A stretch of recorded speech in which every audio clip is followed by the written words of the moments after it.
മഹാനഗരമായ മുംബൈ ഉറങ്ങിക്കിടക്കുന്നു. എല്ലാവരും പതിപോലെ ശാന്തരായി സമാധാനത്തോടെ ഉറങ്ങുകയാണ്. രാത്രിയാവുമ്പോൾ ഒരുപാട് ഡ്രോണുകൾ പറന്നു വരുന്നു. അതിൽ നിന്ന് നിറച്ചു വച്ചിരിക്കുന്ന ആയുധങ്ങളുമായി അവ കെട്ടിടങ്ങളുടെ മേലൊക്കെ വീണ് പൊട്ടിത്തെറിക്കുന്നു. ഭാവനയല്ല, ഭാഗ്യം കൊണ്ടാണ് ഇത്തരമൊരു അപകടത്തിൽ നിന്ന് മുംബൈ രക്ഷപ്പെട്ടത് എന്ന് പറഞ്ഞാൽ തെറ്റുണ്ടോ? അത് ശരിയാണ്. എന്താണെന്ന് വെച്ചാൽ ഇന്നലെ മഹാരാഷ്ട്രയുടെ ATS പദ്ഗ ഗ്രാമം താനെ മുംബൈ നഗരത്തിന്റെ തൊട്ടടുത്താണ്. താനെയിലെ പദ്ഗ ഗ്രാമത്തില് ഈ കമാൻഡർ സാക്വിബ് അബ്ദുൾ ഹമീദ് നച്ചാൻ അയാളുടെ താവളം റെയ്ഡ് ചെയ്തിരുന്നു. ഇയാൾ എന്താ ചെയ്തതെന്ന് വെച്ചാൽ ഈ പദ്ഗ ഗ്രാമം, ആ ഗ്രാമത്തിന് അൽ ഷാ എന്ന് പേര് മാറ്റി. ഈ പദ്ഗ ഗ്രാമത്തെക്കുറിച്ച് മുമ്പ് കേട്ടിട്ടുണ്ട്. പലപ്പോഴും നമ്മുടെ ഇന്ത്യൻ സെക്യൂരിറ്റി ഫോഴ്സസിന് പോലും കയറാൻ പറ്റാത്ത തരത്തിലുള്ള ഒരു മുസ്ലിം ഡൊമിനേഷനുള്ള സ്ഥലമാണ് ഈ ഗ്രാമം. സിറിയയില് ഈ ബാഗ്ദാദിയൊക്കെ അയാള് താമസിക്കുന്ന സ്ഥലത്തിൻ്റെയൊക്കെ പേര് മാറ്റില്ലേ എന്ന് പറഞ്ഞതുപോലെയാണ് ഇയാൾ ഈ പദ്ഗ ഗ്രാമത്തിന്റെ പേര് അൽ ഷാ എന്ന് മാറ്റിയിട്ട് അവിടെ ഈ ജീവിച്ചു പോരുന്നത്. അപ്പോൾ ഇപ്പോൾ യുക്രൈൻ റഷ്യയിൽ ഈ ഓപ്പറേഷൻ സ്പൈഡർ വെബ് നടത്തിയല്ലോ, ആ ആക്രമണ വിവരം അറിഞ്ഞിട്ടാണ് ATS വീണ്ടും അവിടെ റെയ്ഡ് നടത്താൻ പോയിരിക്കുന്നത്. കാരണം ഒരു സ്പൈഡർ വെബ് ആക്രമണം മുംബൈ നഗരത്തിൽ നടക്കുമോ എന്ന് പറഞ്ഞൊരു ഭീതിയുണ്ട്. എന്താന്ന് വെച്ചാൽ 2023 NIA ഇയാളുടെ ഈ അൽഷാം, ഇയാളുടെ സ്വയം പ്രഖ്യാപിത ഗ്രാമം, ഇയാള് IS-ന്റെ കമാൻഡറാണ്, ഇസ്ലാമിക് സ്റ്റേറ്റിന്റെ. ഇയാളെ റെയ്ഡ് ചെയ്തപ്പോൾ 44 ഡ്രോൺ പിടിച്ചെടുത്തു ഇയാളുടെ ഈ താവളത്തിൽ നിന്ന്. ഇസ്രയേൽ പതാകകൾ പിടിച്ചെടുത്തു. എന്തിന് ഇയാളുടെ അടുത്ത് ഇസ്രയേൽ പതാകകൾ എന്നുള്ള ചോദ്യമുണ്ട്. വഴിതെറ്റിക്കാൻ വേണ്ടിയിട്ടായിരുന്നു. കാരണം ഇയാള് IS കമാൻഡറാണ്. അപ്പൊ ആളുകൾ വരുമ്പോ IS-ന്റെ കൊടിയൊന്നുമില്ല, കറുത്ത കൊടിയല്ല, പകരം ഇസ്രയേലിന്റെ കൊടിയാണ്. ഇസ്രയേലിന്റെ ആണോ, എന്നാ കുഴപ്പമില്ല എന്ന് പറഞ്ഞു പോയാലോ. നമ്മളെ ആളാണല്ലോ, ഞമ്മന്റെ ആളാ എന്ന് പറഞ്ഞ് പൊക്കോളും എന്ന് വിചാരിച്ചിട്ടാണ് പതാകകൾ വെച്ചിരുന്നത്. ഇയാൾ അഫ്ഗാനിലും ഒക്കെ ജിഹാദ് ഒക്കെ നടത്താൻ പോയിട്ടുള്ളതാണ്. 1990 പലതവണ പാകിസ്ഥാൻ സന്ദർശിച്ചിട്ടുണ്ട്. പാകിസ്ഥാനിൽ ഇയാളുടെ ഓപ്പറേറ്റീവ്സ് സലാഹുദ്ദീൻ സുഡാനി, അബ്ദുർ റഹീം റസൂൽ സയ്യഫ് ഒക്കെ ആണെന്നുള്ളത് NIA-യുടെ രേഖകളിലൊക്കെ ഉണ്ട്. അപ്പോൾ മുംബൈയിൽ നിന്ന് 50 കിലോമീറ്ററാണ് ഈ പദ്ഗ ഗ്രാമത്തിലേക്ക്. അവിടെ സിറിയയിൽ നേരത്തെ IS ഉണ്ടായിരുന്ന കാലത്ത് ചെയ്തിരുന്ന പോലെയാണ് ഇയാൾ കൈകാര്യം ചെയ്തു പോകുന്നത്. സിമിയുടെ ജനറൽ സെക്രട്ടറി ആയിരുന്നു ഇയാൾ മുമ്പ്. പിന്നീട് അത് നിരോധിച്ചു പോയല്ലോ. നമ്മുടെ ജലീൽ ആ സിമിയിലുണ്ടായിരുന്നു. ഇവര് തമ്മിൽ പരിചയമൊക്കെ കാണുമായിരിക്കും. പിന്നെ നല്ല പരിചയമായിരിക്കും. ഇയാൾ താടിയൊക്കെ വളർത്തിയ ഒരു മൊല്ലാക്കയാണ് ഈ നച്ചാൻ. ജലീലിന് താടി ഇല്ലെന്നേ ഉള്ളൂ, അത്രയേ ഉള്ളൂ. അപ്പോൾ കോമേഴ്സ് ഗ്രാജുവേറ്റ്, 63 വയസ്സ്, ബോറിവിലി സ്വദേശിയാണ്. 2 ആൺമക്കളുണ്ട്, ഒരു മകളുണ്ട്. ഇയാൾ പൊതുവെ എല്ലാവരെയും റിക്രൂട്ട് ചെയ്യുന്ന യുവാക്കളെയൊക്കെ പഠിപ്പിക്കുന്നത് ചോര ചിന്തണം, ഇന്ത്യക്കെതിരെ ബോംബ് ഉണ്ടാക്കണം, ബോംബ് എങ്ങനെയാണ് ഉണ്ടാക്കുന്നതെന്ന് പഠിപ്പിക്കും. പിന്നെ മസ്തിഷ്ക പ്രക്ഷാളനം, ഇതാണ് ഇയാളുടെ നയം. 2002, 2003 മുംബൈ സെൻട്രൽ, വിലെ പാർലെ, മുളുന്ത് ഇവിടെയൊക്കെ ആക്രമണം നടത്തിയതിൻ്റെ സൂത്രധാരനാണ് ഇയാൾ. 13 പേര് കൊല്ലപ്പെട്ടു. അന്ന് 100 പേർക്ക് പരിക്കും പറ്റിയിരുന്നു. സുപ്രീം കോടതി ഇയാളെ ശിക്ഷിച്ചിരുന്നു. 2016 10 വർഷം തടവ് എന്നെ ശിക്ഷിച്ചിരുന്നു. പക്ഷെ 2017 തന്നെ ഇയാൾ മോചിതനായി. 2012 ഇയാളെ അറസ്റ്റ് ചെയ്തിരുന്നു. അത് വിശ്വ ഹിന്ദു പരിഷത്തിന്റെ നേതാവ് മനോജ് റിച്ചയ്ക്കെതിരായ വധശ്രമം, അതിനെ തുടർന്നാണ് ഇയാളെ അറസ്റ്റ് ചെയ്തത്. അപ്പോൾ ഈ പശ്ചാത്തലം, ഭീകരതയുടെ പശ്ചാത്തലം അയാൾക്ക് നന്നായിട്ടുണ്ട്. ISIS, ജമാഅത്തെ ഇസ്ലാമി, പിന്നെ ISI ഓപ്പറേഷൻ K2 ഇതുമൊക്കെ ആയിട്ട് ബന്ധപ്പെട്ട ആളാണ് ഇയാൾ. ISI ഓപ്പറേഷൻ K2 എന്ന് പറഞ്ഞാൽ ഖലിസ്ഥാനികൾക്ക് പരിശീലനം കൊടുക്കുന്ന IS-ന്റെ ഖലിസ്ഥാനി എന്നുള്ളതിൻ്റെയാണ് K. ഖലിസ്ഥാനികളെ കൂടി നമ്മുടെ കൂട്ടത്തിൽ പെടുത്താൻ വേണ്ടി എന്ന് പറഞ്ഞിട്ട് IS. അല്ല, ഇപ്പം തന്നെ ഈ ഖലിസ്ഥാൻ തീവ്രവാദികൾക്ക് ISI ഇസ്ലാമിക തീവ്രവാദ സംഘടനകളായിട്ട് ബന്ധമുണ്ട്. ഇത് അവർ ബന്ധമുണ്ട് ഇപ്പോഴും. കാരണം പഞ്ചാബിലെ ഈ ഖലിസ്ഥാൻ ഭീകരരെയൊക്കെ പലപ്പോഴും പിടിക്കുമ്പോൾ ISI ബന്ധം പറയാറുമുണ്ട്. അപ്പോൾ ഖലിസ്ഥാനികൾക്ക് പരിശീലനം റിക്രൂട്ട് ചെയ്തിട്ട് പാകിസ്ഥാനിൽ കൊണ്ടുപോയിട്ട് പരിശീലനം കൊടുക്കുന്ന പരിപാടി, അതിൻ്റെ മാനേജറായിരുന്നു ഇയാൾ ഇവിടെ. പിന്നെ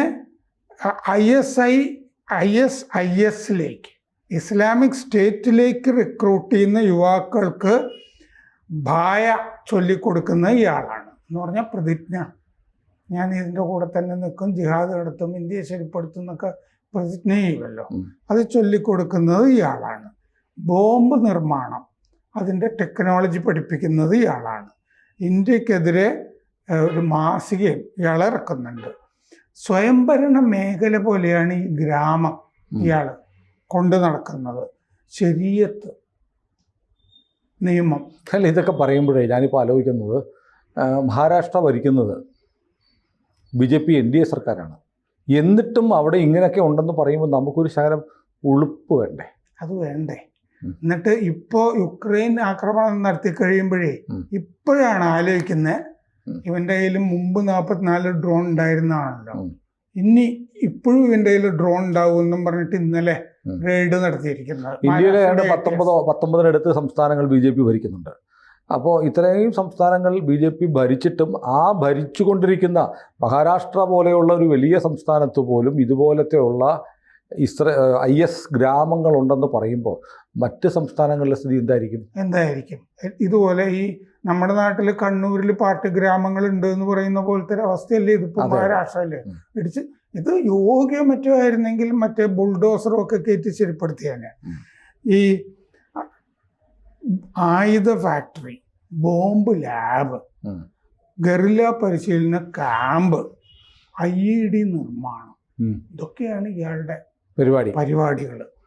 ഇയാളുടെ ഗാങ്ങിൽപ്പെട്ട ആളുകളാണ് സുൽഫിക്കർ അലി ബറോദവാല, മുസാദ് ഇമ്രാൻ ഖാൻ, സിമാബ് ഗാസി, അബ്ദുൾ ഖാദിർ പത്താൻ.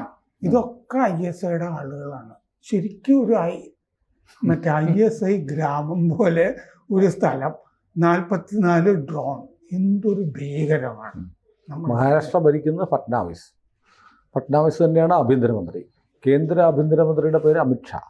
ഭാവി പ്രധാനമന്ത്രി തൊട്ടടുത്ത് ഗുജറാത്ത്. UPയിലേക്കും വലിയ ദൂരമില്ല. നമ്മുടെ രാജ്യത്താണ് ഇന്ത്യ ഭരിക്കുന്നത്. പ്രധാനമന്ത്രി നരേന്ദ്രമോദി 3ാം ടൈം. കൊള്ളാം. ഇങ്ങനെ ഒരാൾ ISന്റെ കമാൻഡർ, ISയുടെ ആള്, ബോംബ് നിർമ്മാണം, ഇന്ത്യക്കെതിരായ ജിഹാദ് യുദ്ധത്തിന് മാസിക ഇറക്കല്, ഖലിസ്ഥാനികൾക്ക് വേണ്ടി റിക്രൂട്ട്മെന്റ് നടത്തൽ, പാകിസ്ഥാനിലേക്ക് റിക്രൂട്ട് ചെയ്ത് പിള്ളേരെ പരിശീലനത്തിന് അയക്കുന്നത്, ഡ്രോണുകൾ.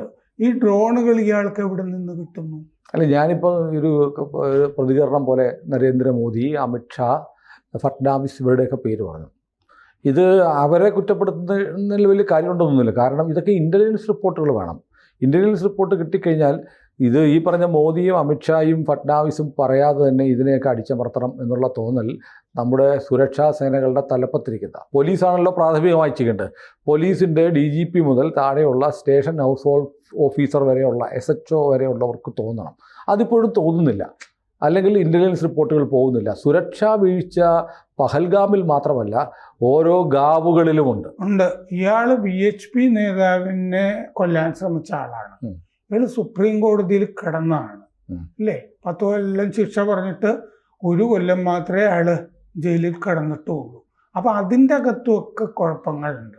അതെ, അയാൾ മുംബൈയിൽ ഒരു ആക്രമണ പരമ്പര നേരത്തെ വലിയ പാർലയിലുമൊക്കെ നടത്തിയിട്ടുള്ള ആളാണ്. അതിൻ്റെ പേരിലൊക്കെ ശിക്ഷ ഏറ്റുവാങ്ങിയിട്ടുള്ള ഒരാൾ ഇപ്പോഴും നിർബാധം വിഹരിക്കുന്നു. അതായത് മുംബൈ നഗരത്തിന് നേരെ ഉറങ്ങിക്കിടക്കുന്ന ഒരു രാത്രിയിൽ മുംബൈ നഗരത്തിന് മേലെ 44 ഡ്രോണുകൾ സ്ഫോടക വസ്തുക്കളുമായി വന്നിരുന്നെങ്കിൽ എത്ര എണ്ണം നമുക്ക് വെടിവെച്ചിടാൻ പറ്റുമായിരുന്നു? മിലിറ്ററി അറിയണ്ടേ? അറിയില്ല. കാരണം അതിർത്തിയിൽ നിന്ന് വരുന്നത് നമ്മൾ നോക്കാറുള്ളൂ, ശ്രദ്ധിക്കാറുള്ളൂ, ഇൻ്റർസെപ്റ്റ് ചെയ്യാൻ നോക്കാറുള്ളൂ. രാജ്യത്തിനകത്ത് ഒരു പ്രദേശത്ത് ഇപ്പോൾ കൊച്ചിയിൽ നിന്ന് പെട്ടെന്ന് 10-25 ഡ്രോൺ പറന്ന് മുങ്ങി സ്ഫോടക വസ്തുക്കളുമായ വല്ലയിടത്തൊക്കെ കൊണ്ടിടാൻ ഒരാൾ തീരുമാനിച്ചാൽ അയാൾക്കത് ചെയ്യാൻ പറ്റും. കാരണം നമ്മൾ രാജ്യത്തിന് പുറത്തു നിന്നുള്ള ഇത്തരം ആക്രമണങ്ങളെയാണ് നമ്മൾ നിരീക്ഷിക്കുകയും ചെറുക്കാൻ ശ്രമിച്ചുകൊണ്ടിരിക്കുകയും ചെയ്യുന്നത്. പിന്നെ ഈ ഡ്രോണുകൾ ഏത് തരാമെന്നറിയില്ല. റേഡിയോ ഫ്രീക്വൻസി ഒക്കെ ഉള്ളതാണെങ്കിൽ മാത്രമേ റഡാറിൻ്റെ കണ്ണിൽ പെടും. ഇപ്പോൾ യുക്രൈൻ ഉപയോഗിച്ച് FP വെക്കുകയാണെങ്കിൽ റഡാറും അറിയില്ല. ഇങ്ങനെ ഡ്രോണുകളൊക്കെ ആയിട്ട് പഴയ നമുക്ക് പരിചയം ജോസ് പ്രകാശിൻ്റെ ഒക്കെ കൊള്ളസംഘം. അതെ. പക്ഷെ മറ്റൊരു കാര്യമുണ്ട് സാർ, ഡ്രോണുകളുടെ കാര്യത്തിൽ സർക്കാർ കുറച്ചുകൂടെ കർശനമായ നടപടി എടുത്ത് എനിക്ക് തോന്നുന്നു ഡ്രോൺ സ്വകാര്യ വ്യക്തികൾ ഉപയോഗിക്കുന്നത് നിരോധിക്കേണ്ടതാണെന്ന് എനിക്ക് തോന്നുന്നത്. അല്ല, ഈ ക്യാമറാമാൻമാരൊക്കെ ഉപയോഗിക്കുന്നില്ലേ പുറത്തെ ഫിലിം ഇങ്ങനെയൊക്കെ ധാരാളമായിട്ട് ഉപയോഗിക്കുന്നില്ല. ഇത് ഉണ്ട്, പക്ഷേ ഈ ക്യാമറാമാൻമാരൊക്കെ ഈ ഡ്രോൺ വരുന്നതിന് മുമ്പും ഈ നാട്ടിൽ ജീവിച്ചിരുന്നു. അത് ഡ്രോൺ ഷോട്ടുകൾ നമ്മൾ ഒരുപാട് സിനിമകളിൽ ഇപ്പോൾ സിനിമകളുണ്ട്. പക്ഷേ ലോക്കൽ ക്യാമറാമാൻമാർക്ക് വരെ ഈ ഡ്രോണുകൾ എന്തിനാണ്? നമ്മൾ മണിപ്പൂർ ചർച്ച ചെയ്യുമ്പോൾ അവിടെ ഡ്രോണുകൾ അല്ലേ, ചൈനയുടെ ഡ്രോണുകൾ ചൈനയിൽ നിന്ന് വാങ്ങിയതും ഒക്കെ അവിടെ ഉണ്ടായിരുന്നു. അതൊക്കെ കുഴപ്പമാണ്. കാരണം അവിടെയും ഭീകരർക്ക് ഡ്രോണുകൾ ഉണ്ടായിരുന്നു. ഡ്രോണും കൈവശം വെക്കുന്നതിന് കർശനമായ ലൈസൻസ് പോളിസി അത് സംബന്ധിച്ച് പോളിസി ഉണ്ടാവണം. എനിക്കൊന്ന് ഗവൺമെന്റ് ഓഫ് ഇന്ത്യ അതേക്കുറിച്ച് ഗൗരവത്തിൽ ചിന്തിക്കേണ്ട സമയമായി വരുന്നു. കൂടുതൽ വാർത്തകളും വിശേഷങ്ങളും നിങ്ങളിലേക്ക് എത്താൻ ABC മലയാളം സബ്സ്ക്രൈബ് ചെയ്യുക, ബെൽബട്ടനും അമർത്തുക.